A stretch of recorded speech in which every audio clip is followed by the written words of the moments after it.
What if at entry, your soul's entry into this world is actually arriving at a hijacked station?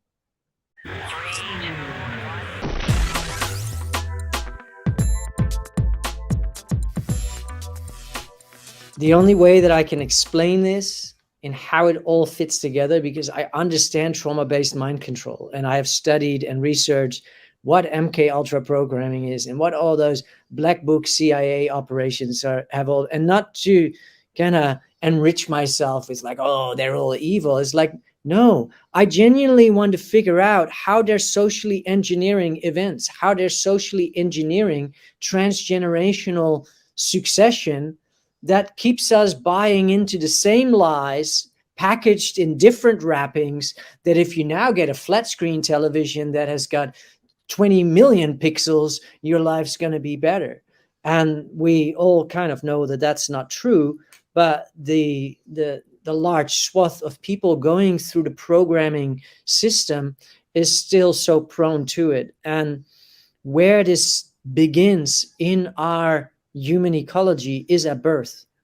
And the primary birth violations that are the trespasses on the sovereignty of the free will of that individual spirited human being. So we're talking about a soul path. But what if at entry, your soul's entry into this world is actually arriving at a hijacked station, where your birth proceedings, when we look at what it should be in the natural order, in the continuum of life, no bright lights necessarily, no, oh, we have to get this baby out before the doctor goes home.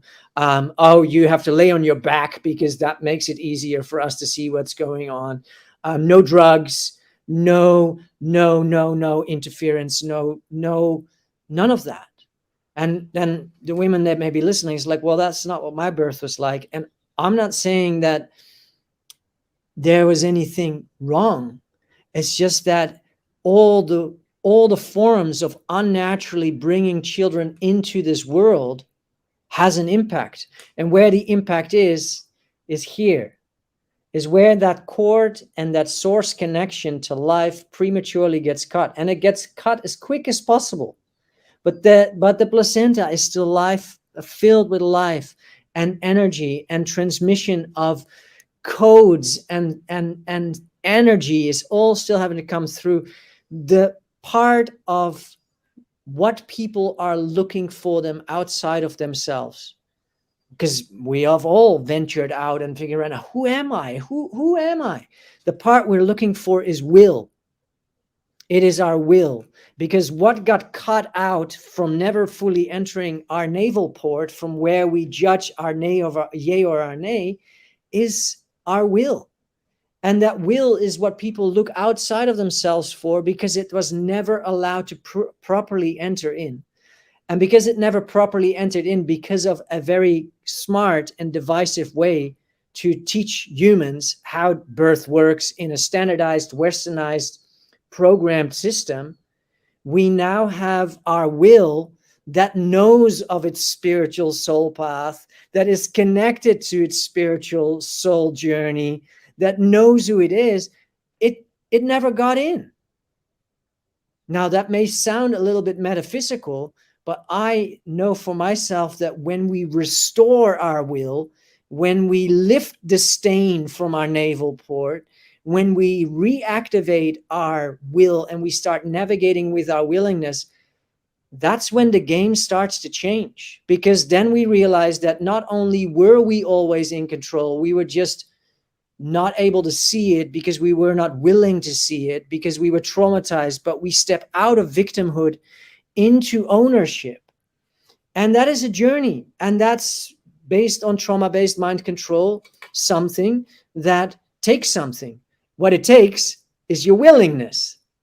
And that will isn't gone forever. And we can never go and reach outside of ourselves to find it, because no television or movie or new sports car or whatever workshop that isn't promising you, hey, I've got will restoration on the table for you. When the will is freed of the damage and stain and story put over it, and the transgressions of our wills have been freed up, which is just a total liberative process, then all of a sudden we are able to feel again our true north.